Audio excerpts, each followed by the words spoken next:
Nigeria is an agrarian country with the capacity to supply many agricultural products to the world and provide itself with food. However, the country is currently experiencing food insecurity. The population growth rate of Nigeria exceeds the pace of agricultural production.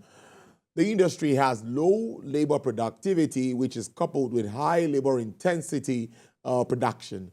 The current state of both plants growing and animal husbandry is characterized by a low level of mechanization and the lack of modern means of caring for animals and plants. The country needs intensification of production to increase agricultural output, to provide food for its rapidly growing population, and to increase exports. Joining me, I introduced him earlier, is an agribusiness coach, AfricanFarmer Mogaji, the corporate farmer. It's good to have you in the studio. Thank you for having me. Good afternoon. As a fallout from my former discussion, my earlier discussion, please, we're talking about CBN. And what came to my mind when I saw you in that, oh, Mr. African Farmer is next. The interventions that came in from the CBN before we get into the meat of our discussion today. Like the Anchor Bora scheme, we can go on and on. There were lots of them, the rice farmers. There was a time they're doing cashew, cassava. Yeah. But let's just look at those interventions. How can we assess them? How well did they impact the sector? They didn't impact the sector. They created a lot of awareness. Initially, it did impact the sector the first year. But after the first year, we didn't see that impact again. With a lot of resources put in there, a lot of packaging. I've always maintained that I like the anchor borrower scheme, but like every other thing, it's the implementation. We don't keep to design, we don't keep to model, and the project was too big for CBN to handle. CBN did not have the expertise to run anchor borrower. CBN was supposed to fund it and monitor it through either developmental partners, NGOs, and the ministry. But CBN ran the thing themselves, and they didn't have the manpower.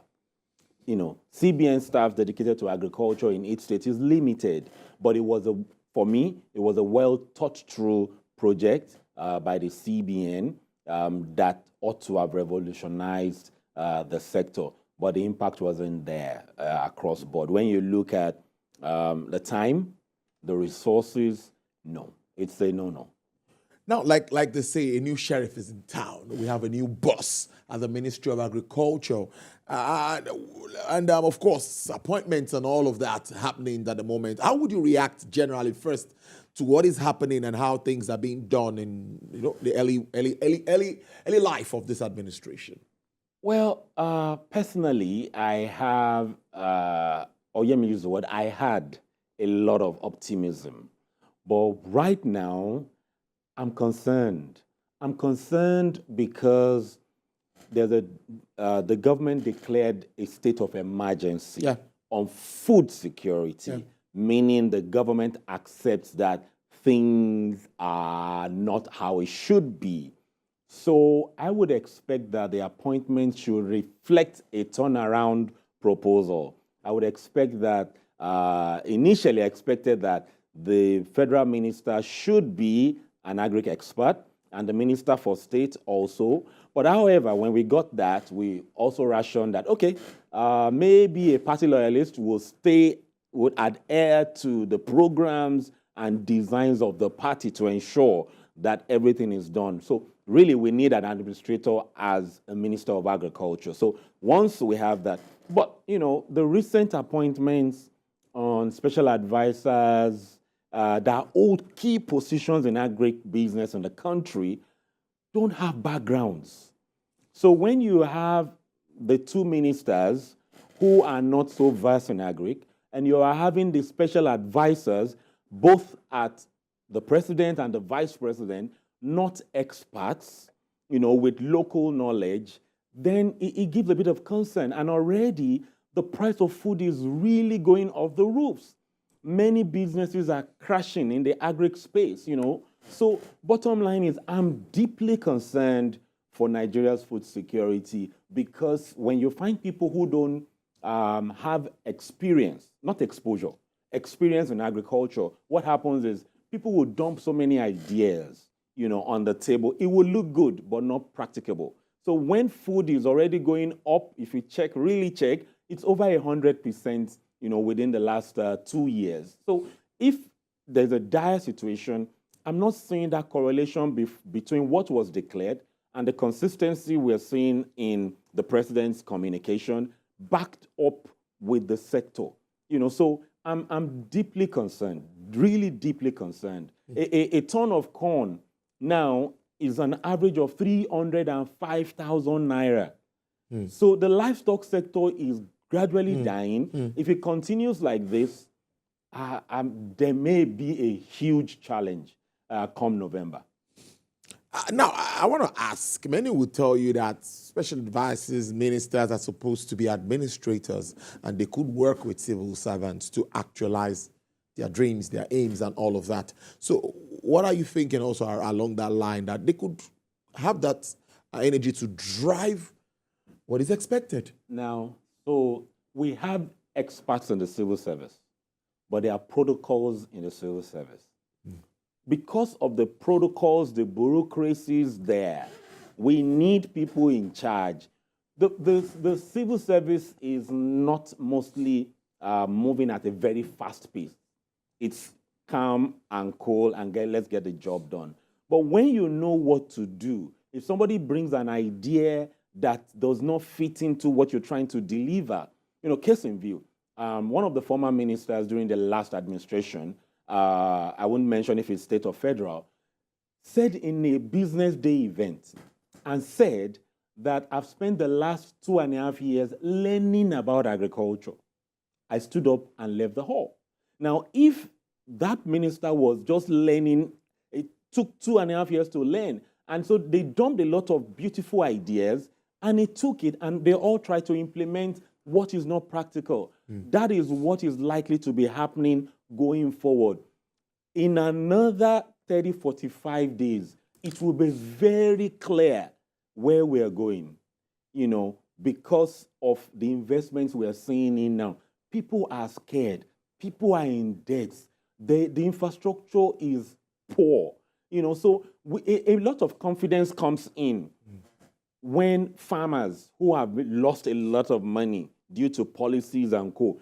see that they've brought in professionals, except the government is now saying that, we're going to get a lot of consultants to work with. But that's also going to cost us a lot of money. It's going to cost a lot of money. I can verify and tell you most consultants have exposure. They've traveled, they know about it, but they don't have experience. They've not done it long enough to have paid their dues. So most consultants write papers. And so those papers, there are two things. You have people who write good papers, and you have people who are implementers. But what has been happening over the years is the consultant who is good in paper writing that also wants to implement. So things, then the government does not have the true picture of what is happening. So the government did talk around synchronizing, making sure that the river basins and the Ministry of Agriculture work together. Now, by now, I have over 25 years experience with the river basins.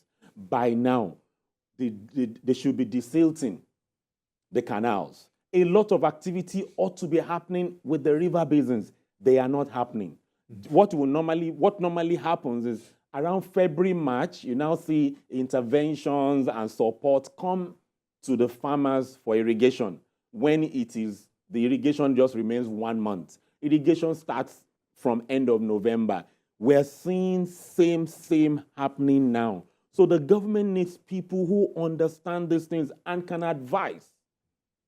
But that's, I'm not seeing it happen. So is there a strong potential for agricultural development in Nigeria in your thoughts? Huge potential. I've always said this and I still maintain it, that the president's success for food security ideally should be easy for the president because it's chaos, there's darkness. And I would always cite this analogy that when you put on a candle in darkness, it's easy to see the light. This administration has this opportunity but we're not leveraging it. The pace is too slow for the challenges that the people are facing. Let's also be very factual. Yeah. That this administration inherited one of the worst scenarios in Nigeria's food security. So with that, we would expect that the approach would be hit the ground running. There's a lot of projects around the corn, the cassava, the conversations that we joked around before the administration came in. Nothing is in place currently. So we need to see it's not business as usual because the floods may be coming. A lot of things may actually disrupt the plans of the government. True. Climate change is there, pest is there, there's tomato Ebola, a lot of things out of control. So speed and accuracy is very important, but we're not seeing that yet, and people are giving up. Diesel, the government has no influence on the external prices of diesel. Now, diesel that is over 1,000 naira in urban areas will be sold at 1,300 to 1,500 in the suburbs. So that would affect logistics. True. It would affect processors. So we're going to see a lot of processors shut down. We're going to see where we would normally plow 2.5 acres, which is a football field, 15 plots, for 15,000 naira is now 45,000 naira. Wow. And diesel is still on the increase. That's almost 200% increase. So many people have already shut down or reduced, and they're going to further do that. So there are some interventions that need to come in now, and that's why we're thinking, that things can work. Well, let me also say this. In one or two appointments in acting capacity, like in the river basin, like take, for instance, the Ogun-Osun River Basin in Abeokuta, which is primarily crucial for Southwest food security. So a professional has now been given the seat in acting capacity. But in the last almost 12 years, it has been people without any idea, people who don't have the backgrounds or the experience that come to occupy that. So, let's hope, that the core technical things will be done by experts. However, from the special advisors, the ministers will force things down this technical government staff through their throats, and they won't have a choice but to try to implement that. So if it is garbage in, it will be garbage out. But the Federal Minister of Agriculture, with his political exposure and his experience in the Senate, we're hoping that he will be able to juggle things together as an administrator. Getting more interesting here now. Let's now look at the respective role of public and private sector in agricultural development, because sometimes we misplace these roles and, allow the private sector do some things that you think public or government should take charge of. So what really should be their respective roles, if you are to analyze that? Well, so the public sector, which needs to give direction. We need policies. Take, for instance, logistics. Yeah. Many administrations focus on, let's give them seed, let's give them fertilizer, let's give them chemicals. Now, after they've done a fantastic job and they have a bumper harvest, it's logistics that make them cry. Now, and don't blame the people involved in logistics. I've been involved in, most of this value chain. So what happens? Every bus or trailer that has to move farm produce requires about 70 different papers that you must carry the original at all times. And this is where public comes in. Yeah. So how it works, if you buy a bus or a trailer or a truck, let's say December 1st, and you pay hundreds of thousands of naira to get your documentation, those are about 70-something papers that you have to carry around. On the 1st of January, so let's say 1st of December 2023, you buy the vehicle. You get all the documentation. On the 1st of January 2024, those papers have expired. So that is why most of the trucks will not move during the day. They will move during the night when road safety is not there, when VIO is not there, because they would ideally check. They're doing their job to check the document. Yeah. So when they check the documents and you don't have it, there's a lot of delays, which spoils the product. So by the time you take the product to the market rejects it, the farmer loses money. That's why the middlemen also hold the farmers to ransom. So can we get, can we have some flexibility because we are in a rare condition where these papers don't have to expire just like that? Yeah. And we're about 70-something papers. They don't want photocopy. It's original. So if it mistakenly rains falls on it, you have to get new papers. That's why a lot of things are not working. The real things affecting the sector are not the public things known. So that's public. We need policies. We need waivers. We need things to happen. We need government to look into private. Now, private is responsible for the growth of the sector, not government. Okay. Private is responsible. They have the box. They have the cash. They have the cash. And I would say this. In the last administration, they were able to appeal to a lot of privates. But policy truncated the hopes, and insecurity, But having said that, the private also is guilty of thinking they can do without government. And the private is not organized.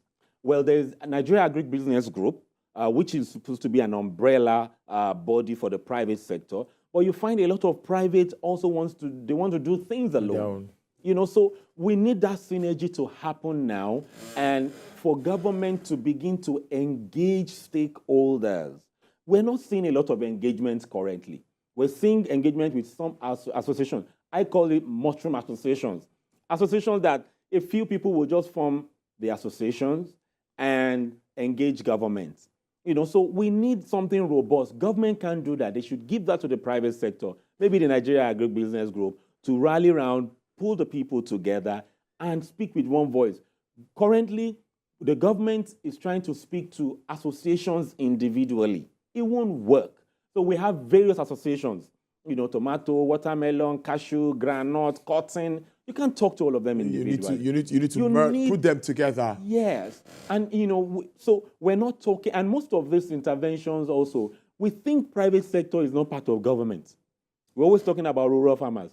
For the government to be able to attain Nigeria's food security in this dire moment, we need the private sector who have infrastructure, who have run into losses or underutilizing the facilities. We need them to get funding so that they can run the system, engage the farmers in their communities, But right now, a lot of things are still not together. But public and private should be working together. When Nigeria was leading in cocoa, cola, granules, private and government were fully integrated. But right now, we're not seeing that. Government is trying to do what private should be doing. Private is heavily creating the roads and co. Well, before I let you go, I'm going to ask that. Are you thinking that agribusiness is the only way we can increase and develop agriculture in Nigeria? Yeah.